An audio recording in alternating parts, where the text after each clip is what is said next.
Hey, happy Thursday, June 26th. The new moon was yesterday, but as my grandfather used to say, it's better to be a day late than a dollar short.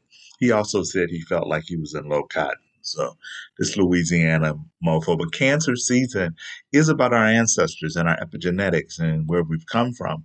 And in Kansas City, we have a triple Cancer, Cancer rising, Cancer moon, Cancer sun, and Jupiter's there. So, you've probably already seen that Jupiter's exalted in Cancer, and you're like, what the F does that mean? Well, it just indicates that Jupiter gets its source power from Cancer. That it's like going to a hotel where you've reserved a room, you get there and you end up getting a suite. So there is this aspect of getting more when a planet's in its exaltation.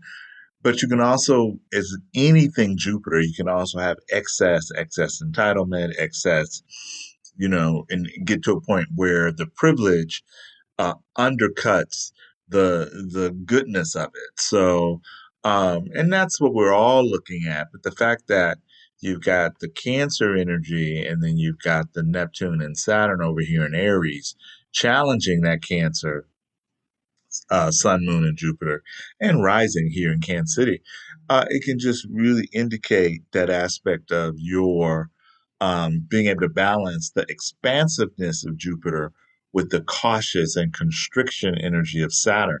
So it's not all bad. I mean, I don't necessarily think that it can give us a level of equilibrium. And this new moon is a seed, SEED, of the new beginnings and how we recognize our traditions, recognize our ancestral voices. But at the same time, Cancer is an initiating sign. So, how do we get out of those patterns or initiate or start new traditions? And that's why I also pulled up the full moon that happens on July 10th. Because if you notice, before I get to that chart, here we have Uranus at the very last degree of Taurus. And Uranus spends 7 years in each sign. So you can go back to, 2018 or so when he first went into Taurus and started shaking up or disrupting our value system, our sense of, what really matters, right? Where we get caught up in the Maya or the illusion that the physical world is all there is, or that it is solid, much like people don't realize that we are actually moving through time and space right now.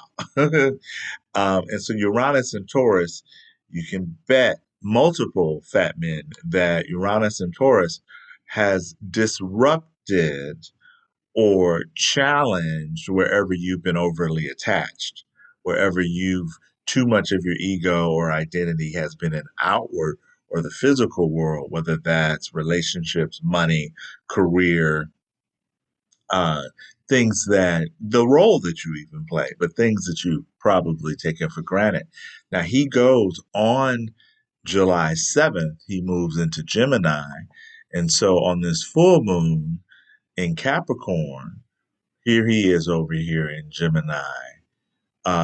Just Venus would have passed the Uranus energy, say about a week before. So maybe the third, the fourth. And on the 4th of July, Neptune goes stationary retrograde.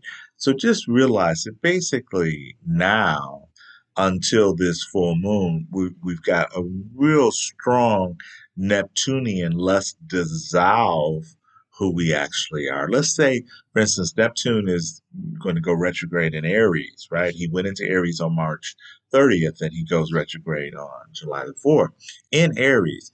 Well, that's an uncomfortable balance if you don't have an inner world, if you don't have that royal repose of reflection and contemplation that Neptune demands in a lot of ways. I mean, Neptune is Taoist in the sense that it's that principle of non action, even. Um, and so, what happens, Wu Wei, um, Taoist non action, he basically says to use your image making capacity, that third eye energy, to imagine these ideal states. In our raw material, we call it the ideal playground. And so Neptune in Aries is basically getting us to understand. Let's say that you've always known how to dance the tango, or You have a gift of some kind that you are very versatile about. Well, the Neptune in Aries says, well, it might be time to not only get out of your comfort zone, but by the time Uranus goes into Gemini on July the 7th, it indicates a time period where the more that you are attached to the image, to the role, to the mastery of something, Uranus comes in Gemini and gives you a disruptive. Taurus, it was about the physical world. Gemini is about the doubt, the sense of, can I really teach? Can I really instruct this? Am I at a stage where um, I no longer know what I know, or confident about what I know? And so just know that these couple weeks are really about our understanding our attachment to fixed identity, to fixed roles. And the more that we see ourselves as these cosmic, conscious, these larger uh, macro energies, and allowing them to come into us, involution, the virtues of grace and compassion, and recognizing that we cannot access truth, universal truths, through our mental states. The mind is just not capable of handling the paradoxical, holistic, inclusive, universal truths. And I use the example of, cast your bread upon the waters and it returns tenfold. Well, it seems like you would have more bread if you held on to what you had. That's the mind going into the intellectual, the reasoning side. But when we lean or start to integrate our more holistic, complete truths, again, our raw material pillar 12 of wholeness, and Neptune in Aries is dissolving our attachment to that. And then Uranus and Gemini is disrupting the way we think and communicate. And then Pluto's already in Aquarius. So here we've got three generational planets in fire and air, which definitely instructs that we need to show our work. We need to show our evolutionary work, because if we don't, or if we're out of alignment with the Pluto and Aquarius, wanting to be right instead of wanting to be heard, not being transparent, thinking that we can actually hide something, right? Aquarius.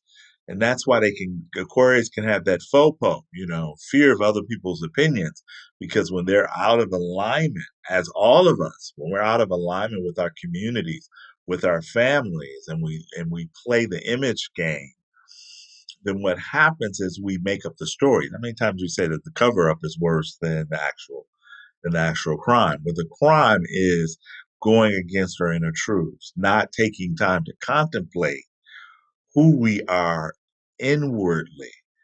It's not about a higher self, and that implies a lower self. It's about an inclusive self. And if we are thinking about a higher self, then let's add cosmic there. Let's add inclusive as well.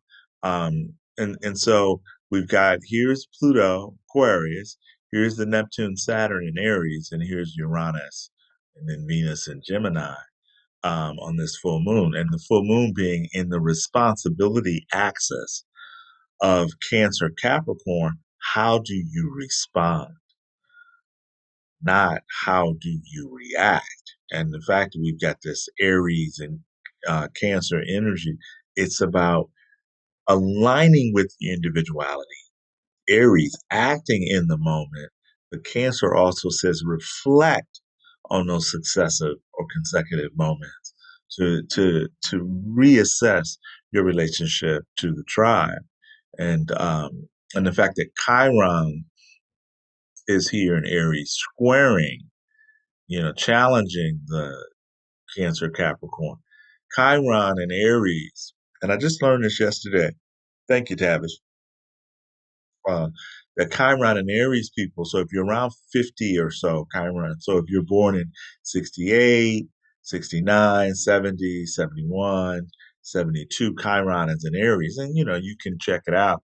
Well, it's like, are you too much? So the wound is, finding that warrior balance, that balance of intensity, what you may be willing to ride or die for. The rest of us may be like, okay, going off that cliff. We're not necessarily interested. And then ride or die is why are these the choices? And so the Libran side of that Aries axis says, let's build consensus. Let's create a space where everyone gets to feel heard, or at least gets to show up to this community meeting and have a communication and unity, or communication and communion, where someone else may speak up for you. That doesn't mean everybody has to speak, but just giving the appearance and the openness of fairness. And so we're at a really beautiful cuspal point in moving from the Pisces to the Aquarius age, and these three generational planets of Pluto into Aquarius, and Neptune in Aries, and Uranus in Gemini are certainly illuminating the way. And the beautiful thing about this energy from the June 25th to July 10th is that as Neptune is stationary on July 4th to go retrograde, his power increases. The dreams, those wild feelings that don't have a context, but understand that Neptune travels with us. He's our ocean, our common source of universal love and agape. Um, yeah, that's enough. uh, Make it a great day. Make it a great couple weeks.